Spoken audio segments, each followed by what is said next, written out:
Good morning, everyone, participants and partakers. So, I'm not going to give a detailed description about myself and the movement, since you all can see a brief introduction about this slide. Also, I reckon that you all already know about me, even without a self-introduction. Am I correct? Yeah.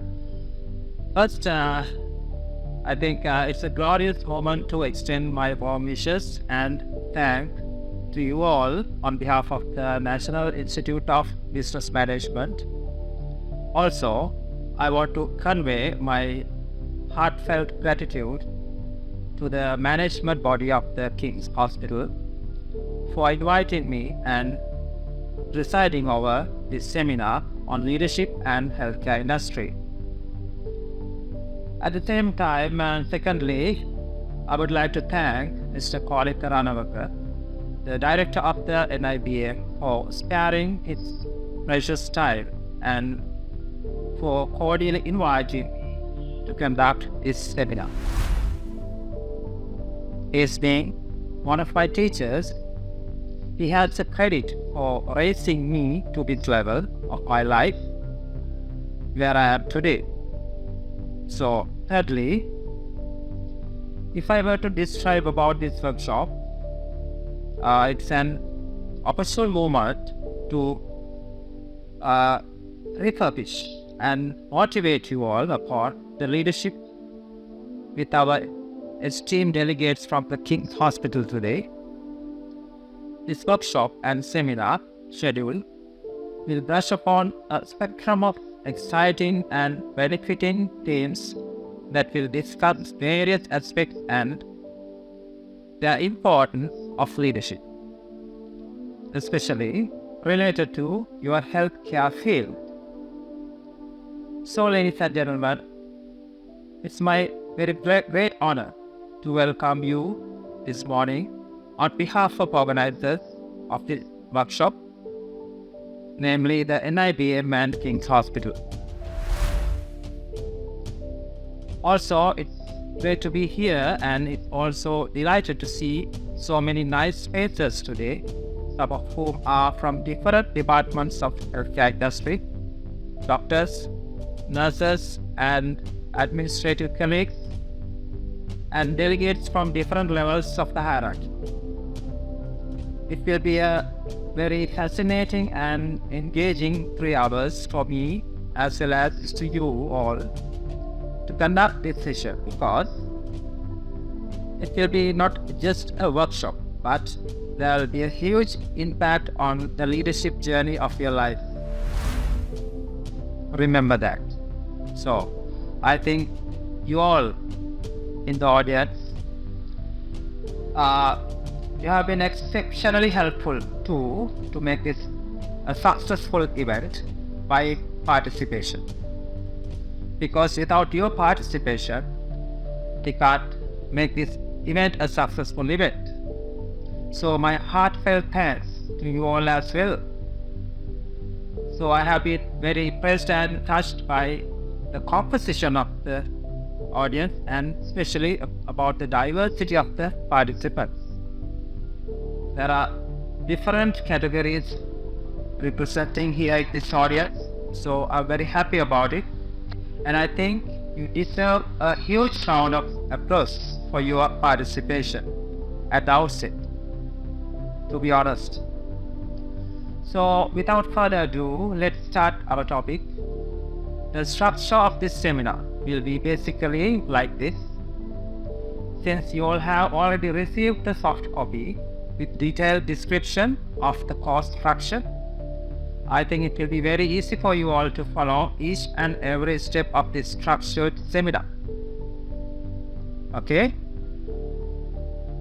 Basically, each subtopic that I am going to describe will contain an audio explanation first, and then 1 or 2 real practical examples as well. Some subtopics will have some real-time practical activities as well. So, please try to follow the given structure in your soft copy. but at the same time, you all can raise your concerns or questions in the due course, okay? So let's start from the definition and the practical meaning of the leadership.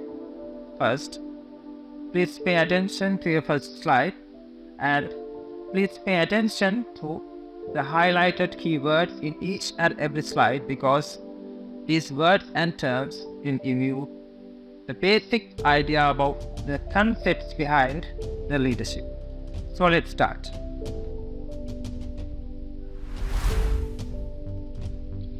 So let's kick off with the definition about the leadership. So what is the leadership?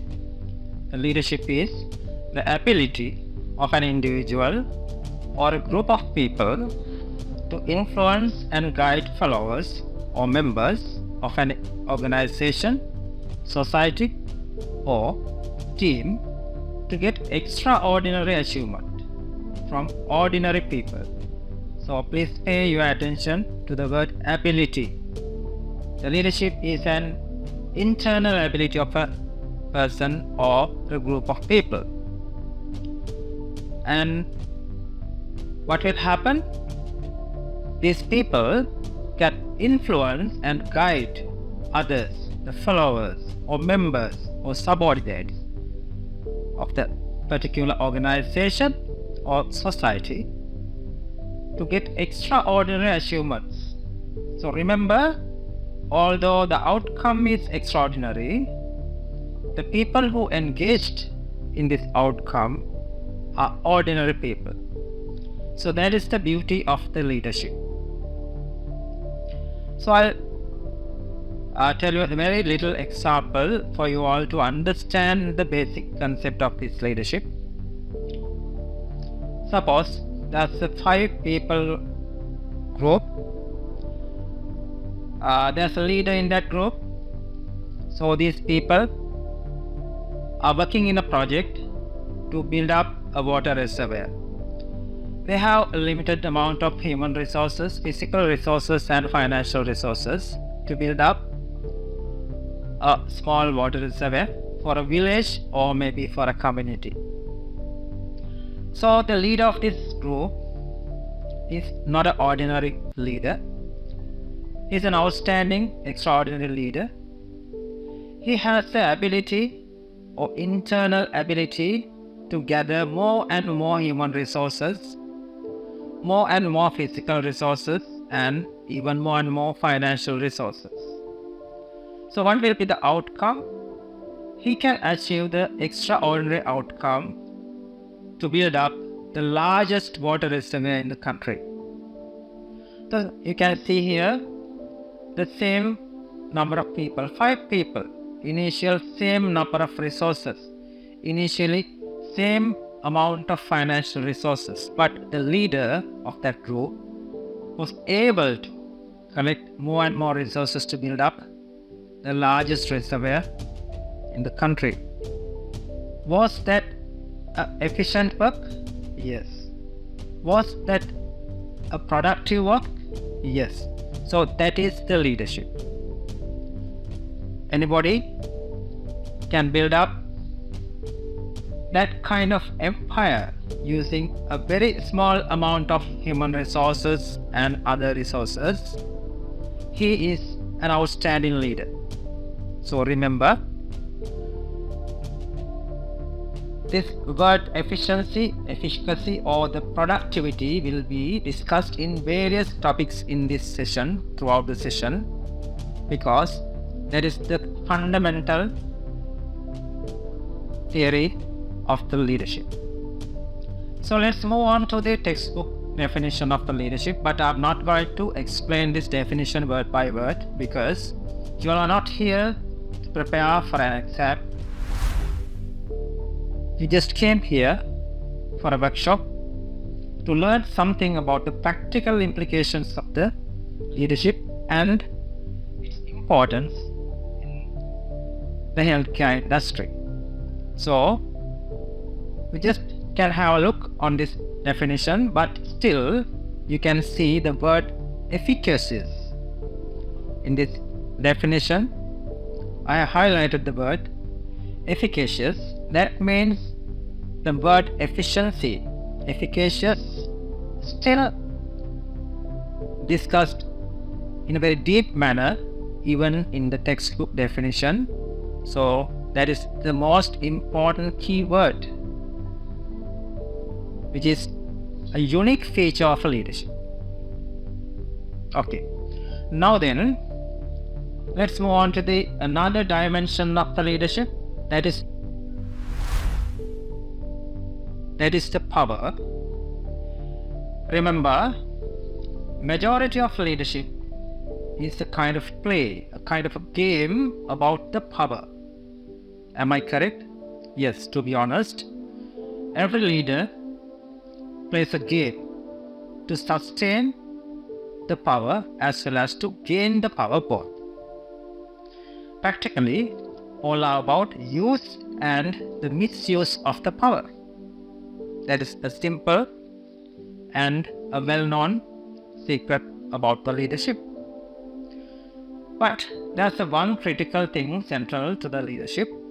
It's the balance between how do leaders use their power for their own benefit, for their own interest, and for the good of others.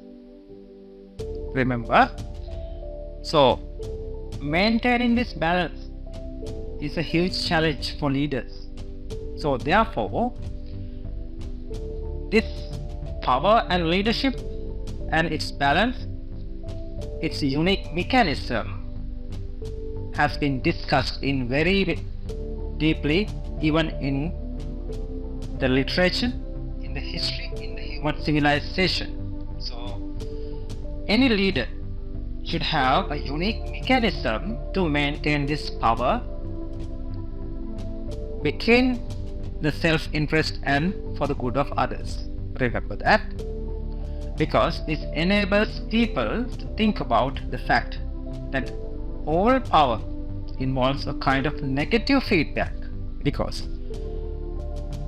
where if you get the power above the level, definitely you might lose your comfort zone.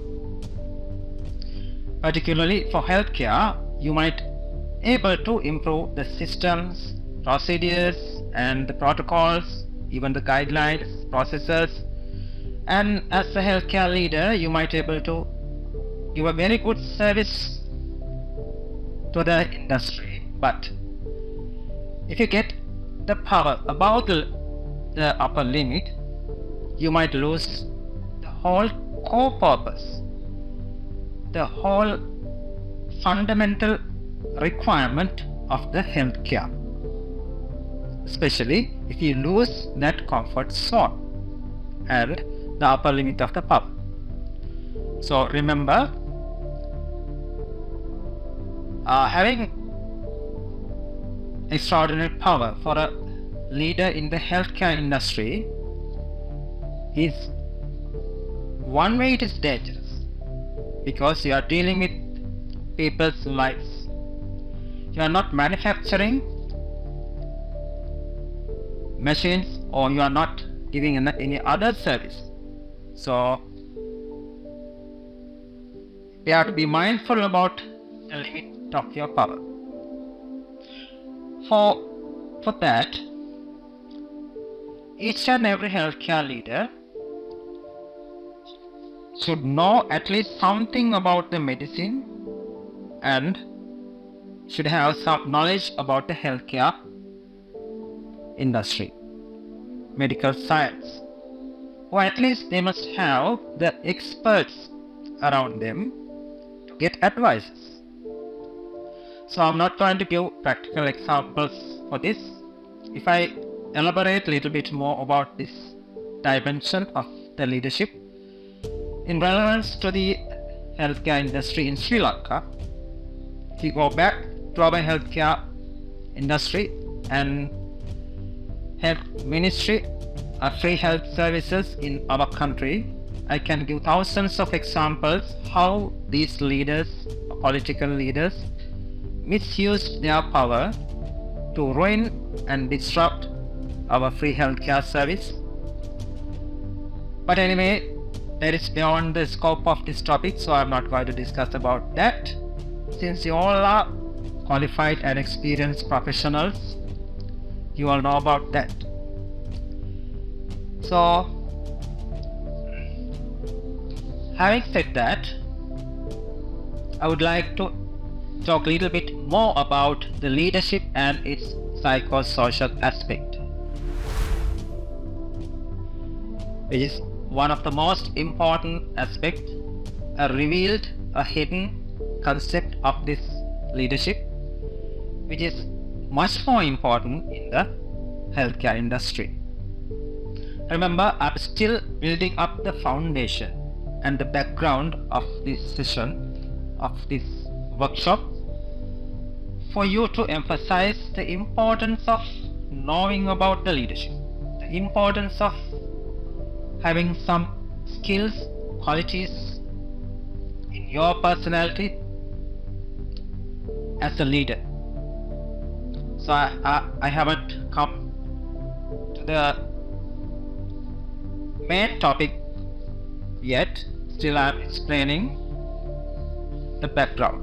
Okay, so if we talk about the leadership and psychosocial aspect, remember, leaders need to think about the impact and the psychological challenge of dealing with healthcare, because the healthcare industry is not like running an ordinary business. It's not like manufacturing Tesla cars or running a Google company even. We are dealing with human beings, as I mentioned earlier, and their lives which are much more complex,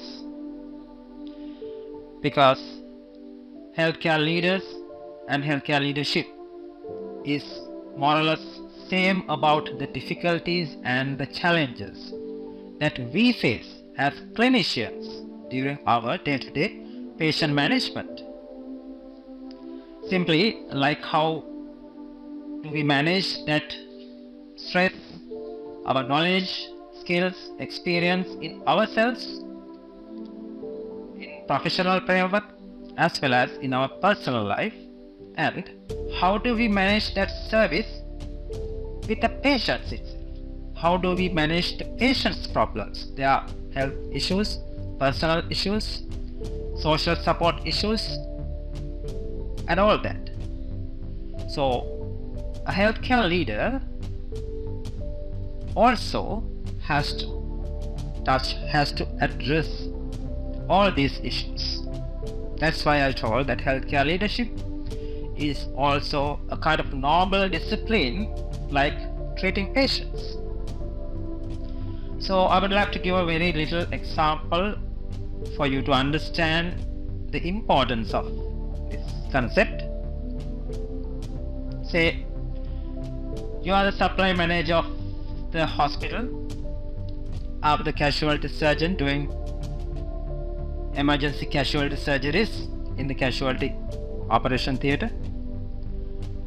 So I do a little surgery and I use some suture materials to suture a wound of a patient. Remember, this suture material, the quality of this suture material will determine the final outcome of the wound healing. So if I get a low quality, contaminated suture material, what will be the outcome? Definitely this wound will get infected and it will even dehisce, or even patient can get life-threatening complications after that usage of that low quality suture material. Anyway, I have used my knowledge, experience and skills to do the best for the patient, but I have received a low quality suture material from the supply department, and the outcome of the surgery will be poor. So where's the fault? The fault is in the supply department, the healthcare leadership, health administration. So that's how this leadership affects people's lives, how this healthcare leadership administration decides the life and death of a patient. So if the same thing happened to a patient who underwent a vascular surgery, what will happen if we use a poor quality suture material for that vascular graft? Yes, patient will die with infection and with other complications simply due to the failure of the suture material. So remember, anyway, we haven't really paid enough attention to the anxiety produced by the kind of work that we have to do as clinicians as well as healthcare leaders. And the uncertainty that we face, the complexity that we experience, is really not similar to managing other organizations, I'm repeating, which produces items or provide other kind of services. Healthcare leaders have a very important role in terms of a role model, remember, and the values and their ways of interacting with others. Simply, in simple words, the behavior and the personality of a healthcare leader is kind of contagious. It's easily spreading. For example, you know that when you go to a senior manager's or medical director's office frequently, if his or her behavior is somewhat abnormal, that will be replicated everywhere in the organization. So if there's an atmosphere of distrust or frustration, if there's an atmosphere of bullying, that will be definitely replicated throughout the organization. So even the leaders on their own can't do anything, but still they are very influential, especially in creating a culture and a climate in which people work. That means creating a culture and a climate within the hospital by its healthcare leaders. So if this culture or climate becomes filled with distrust, frustration, bullying, and that kind of negative things, what will happen? The whole negative culture will affect the patients. So ultimately, the patients are the ultimate people who can affect by this kind of negative culture, negative environment of the healthcare organization, which has been created by the top management.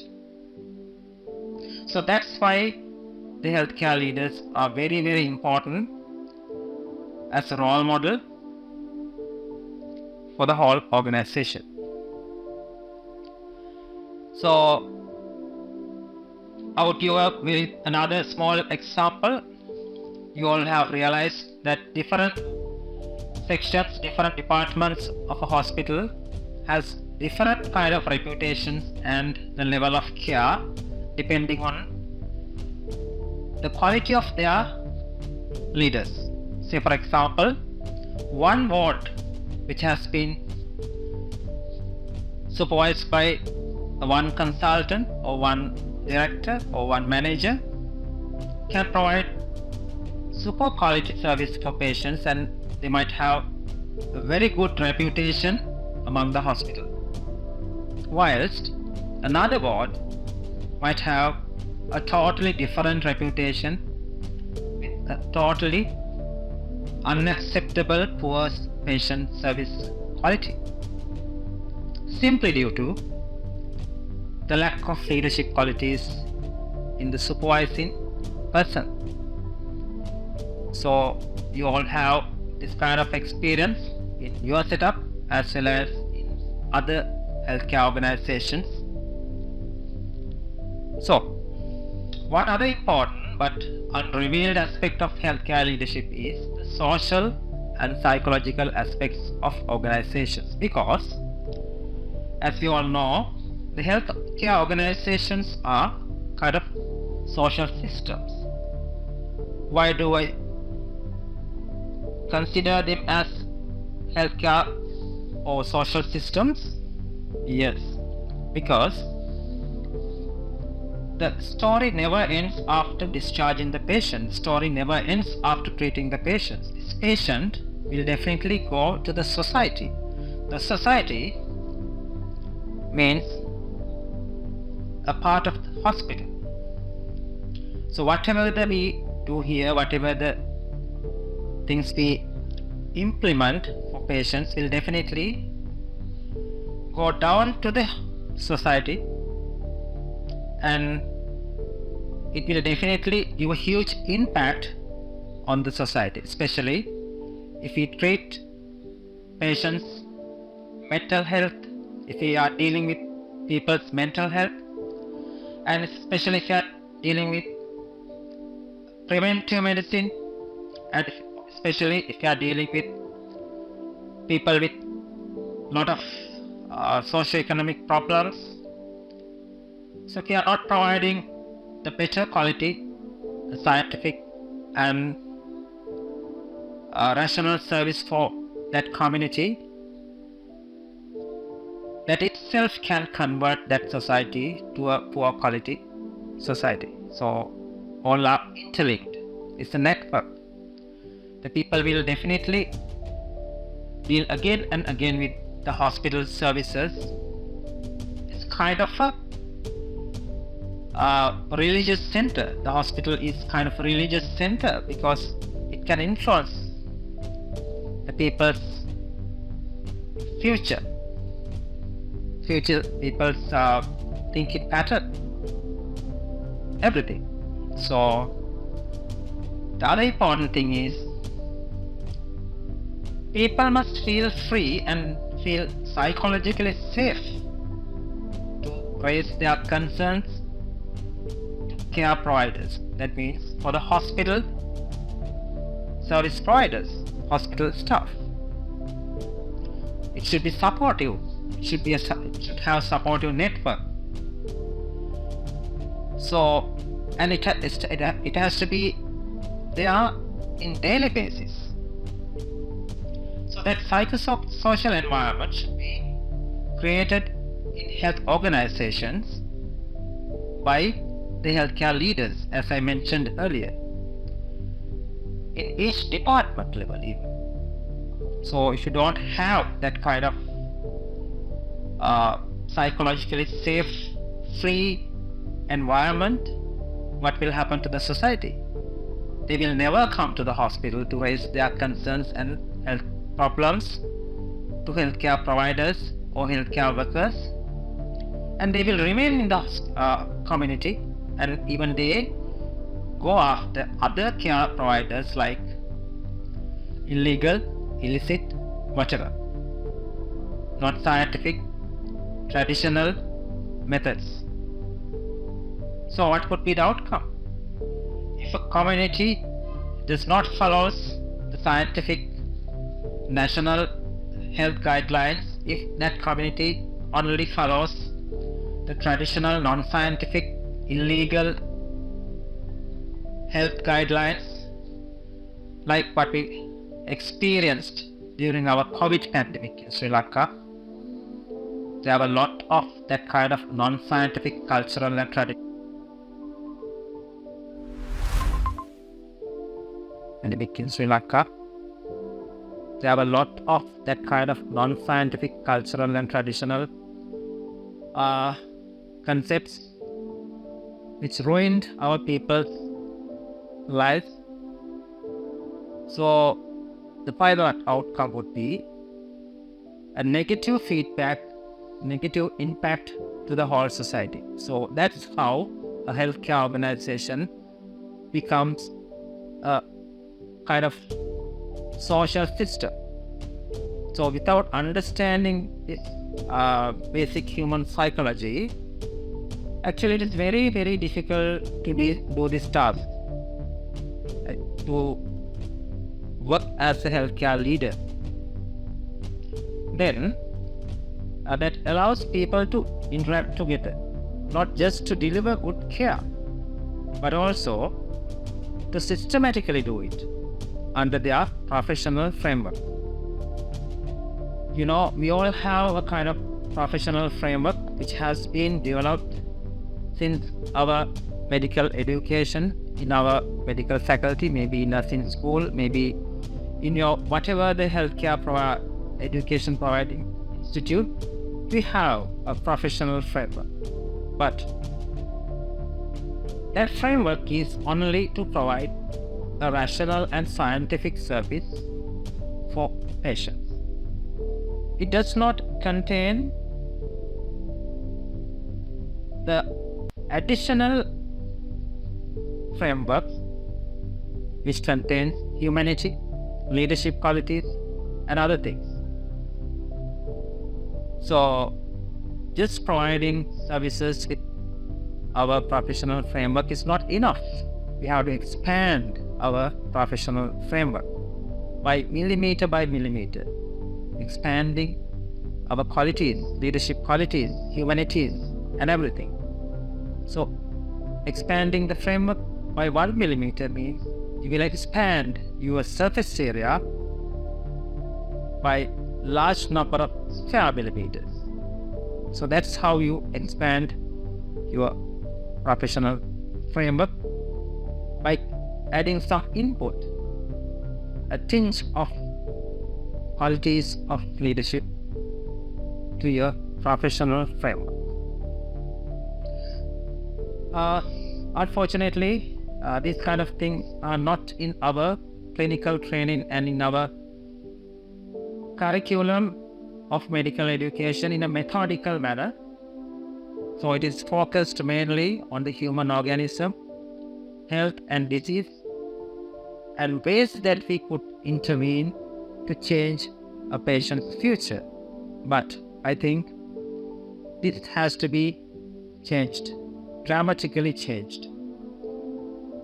This curriculum, this education, healthcare, medical education should have this kind of additional training, teaching, and skill development, especially regarding leadership and humanity development as well. So, that is why, so let's discuss about this leadership and healthcare education. It's a topic of discussion in the current world because most of the healthcare professionals now are lacking leadership qualities, but few who have this kind of leadership qualities have shown tremendous services and tremendous outcomes in the healthcare field. So they have become role models for all the other healthcare professionals. So that's why this leadership and other humanity subjects have become an important subject which has to be added to the medical education. That means we need to rebalance the system, starting particularly from medical education, to empower healthcare professionals with leadership qualities. That means medical and scientific concepts need to be balanced with humanities as well, which are lacking at the moment. The most important and most lacking thing in some parts of the world. For example, as the technical and medical specialties become advanced, as you all know, there are hundreds of medical specialties at the moment in the world in medical science field. So that advancement increases the specializations. That means there is an increased fragmentation of the services. So what will happen after fragmentation? There are gaps between these fragmented specialization fields. You know what I mean? So for example, there may be a specialization in the medical science field, but patients have some other problems which are not related to that particular specialization, that specialist field. So then specialists cannot attend to that additional problems because those problems are out of that person's field. For what will happen to the patient? The patient has to go after different specialists to get different services for their different problems. Is that a good thing? No. You know what I mean? There are gaps between the specialization. This fragmentation of services, and that's the patient that loses out. But there are still significant gaps between specialization where no one can fill. Even the specialty, what we call the general practice or family doctor, was supposed to fill this kind of gaps between specializations. Even the general practice in our country and in most of the countries haven't reached that level to fulfill those gaps. So that's why ordinary people go after other non-scientific, traditional and cultural healing methods, and even they do follow that kind of things because there are no one to fill this kind of gaps in the medical science. As healthcare leaders, we need to think about these kind of issues as well, because the healthcare leaders are the people who coordinate, who fill these kind of gaps, who find solutions for this kind of patient care issues. So obviously, as we all know, there are levels of expertise. Obviously, that expertise means the level of knowledge, experience, and everything which we gathered, we all receive during our clinical training and medical education.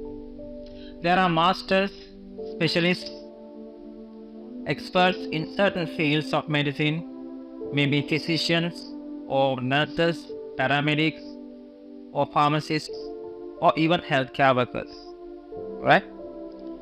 But there's a step above that specialty we all need. What is that step? That is the leadership qualities. Because these days, almost all the healthcare delivery happens at a team level. It's not a one-man show. How do you scientifically lead a team? It's not sufficient to be a master of the medicine. Anybody can scientifically or rationally lead a team to provide rational and scientific service to the patient. But you also have to be able to leading a team efficiently and effectively, giving a productive outcome. We should be able to lead a group of highly trained professionals working together to give that efficient and productive outcome. That is where you need the leadership qualities. Only a person who has leadership qualities can do that kind of productive and efficient service. So that's why I'm going to nurture you with some leadership concepts today, and that's why you are here to learn something, but not all about this leadership concept. Because in a healthcare setup, it's not one set of eyes, it's not one set of hands, right? You all know that. It may be 5 or more sets of eyes which gives care for the patient. For example, in the operating theatres, it's not one set of hands caring for the patients. It's more than 20 sets of hands caring for the patient. So in that case, somebody needs to coordinate that. Somebody needs to pull and put the pieces together. Somebody needs to get that whole team on the same platform, same page, same momentum, moving in the same direction constantly and accurately. So that is where we need leaders. That is where we need the leadership qualities to do that coordination part, to do that pulling and putting pieces together part. You got it? Yes, good. But there's a whole new level in the current world, modern world, that distinguishes those who deliver scientific care versus those who organize and lead an effective or efficient care. You know the difference.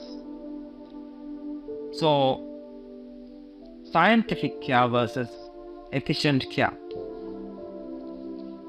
For that, clinical leads must have leadership qualities. No other way to do that. Remember, no other way to do it. So, try to get at least some about the leadership today in this workshop. I just want to motivate you all to climb up in this leadership journey day by day. So let's move on to the other perspective of the leadership. To be honest, are we perfect healthcare leaders? Are we perfect healthcare leaders? So, how much do we really know about the patient experience? The patient's ideas, concerns, and expectations, who has been admitted to a hospital. We really have to look at that patient as consumers. So if we consider patients as consumers, we have to think about their experience, their expectations, their ideas, and their concerns as well. Isn't it so? Yes. And we need to build competencies around what we call the consumer experience competencies within our organizations. So we have limited approach for that kind of concept, especially in government sector. If not, how do we fill this critical gap between patients' expectations and medical science expectations? So if I elaborate a little bit more about this concept, the medical science expectations and patient expectations. Remember, patients are not medical science experts. They are not medical professionals. Sometimes they know nothing about the medicine. But their belief system, their expectations, their ideas, their concerns are totally different from the medical science expectations and recommendations. Am I correct? I'll give you a very simple example to emphasize this fact. Say for example, a patient with a malignancy who has been followed up by an oncologist might decide to go ahead with chemotherapy for that particular patient. So that is rational, that is scientific. So then it's the medical science expectation and recommendation for that particular patient. So will that patient accept the treatment modality of chemotherapy without any hesitancy? No. Not all patients will accept 100% that kind of medical science recommendations. The patient might have different expectations, different concerns, different idea. Maybe he or she may be worrying about the financial impact of the chemotherapy. he or she might have concerns about the long-term complications and side effects of the chemotherapy. And he might be having ideas about other patients who have got serious side effects after chemotherapy, and he might be some reluctant to get chemotherapy. So please do not expect almost all patients to follow our recommendations without any hesitancy, without any objection. So there's a very, very big gap between those two concepts. So that is where we need the healthcare leaders to fill that gap. That's where we need healthcare leaders to address, touch those patients' requirements, expectations, to tally it to the medical science expectations. You got it? Yes. Otherwise, we can't do this, and we can't give this service, and it will not be a productive and efficient service for the whole society, whole community. So what will happen if that patient refuses the chemotherapy, and if we go after another non-scientific, traditional or cultural method, or may even be spiritual healing methods? So if the whole community, whole society behave like that, what would be the outcome? Yes, it will be definitely a pathetic outcome. So as healthcare leaders, we have to address that kind of issues to maintain the smooth function and the productive and efficient outcome of this modern science, medical science. So tell me frankly, how many of you in the room today expect the members of your team to treat each other with courtesy and respect?